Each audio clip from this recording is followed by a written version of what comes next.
On espère ne jamais avoir affaire à eux. Pourtant, mieux vaut les connaître. Les conseils de discipline placés auprès du CIG examinent les demandes de sanctions de votre employeur à votre encontre. Exclusion temporaire de fonction, révocation ou licenciement, etc. Les sanctions devant faire l'objet d'une saisine de conseil de discipline diffèrent selon que vous soyez fonctionnaire ou contractuel. Les séances se tiennent à Pantin, dans les locaux du CIG Petite Couronne, et sont présidées par un magistrat. Les conseils de discipline sont très importants pour l'agent parce qu'ils garantissent une impartialité des avis qui sont rendus.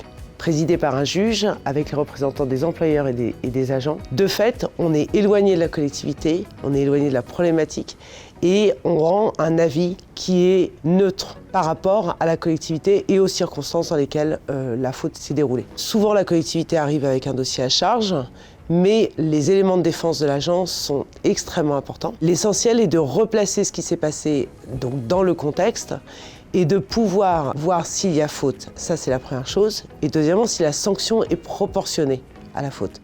Ces conseils sont constitués de représentants du personnel et de représentants des employeurs publics de la Petite Couronne qui siègent au sein des commissions administratives paritaires pour les fonctionnaires et commissions consultatives paritaires pour les contractuels. Les avis des conseils de discipline sont consultatifs. Pour autant, votre employeur doit obligatoirement les recueillir pour que sa décision soit légale. Alors c'est vrai que le conseil de discipline ne rend que des avis consultatifs, la collectivité n'est pas obligée de le suivre, mais c'est quand même absolument essentiel parce qu'elle ne peut pas ne pas le lire et en tenir compte, et surtout parce que ce sont des avis qui ont été rendus à terme d'une procédure qui est longue, qui est approfondie, où on a beaucoup délibéré, on a beaucoup réfléchi. C'est à la fois un gage d'efficacité et de sécurité pour elle de s'en inspirer pour prendre sa décision.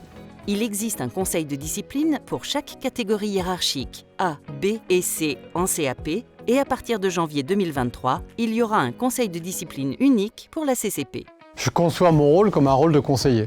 Chaque membre du collège donne son avis et c'est une véritable richesse. Le dialogue entre les deux collèges reste courtois, bien évidemment. L'écoute de l'autre est nécessaire. Chacun d'entre nous exprime ses différences, mais aussi ses similitudes. Nous pouvons donc souvent avoir des rendus à l'unanimité. Le CIG assure uniquement le secrétariat. Il n'intervient pas dans les avis rendus par les conseils de discipline, totalement indépendants.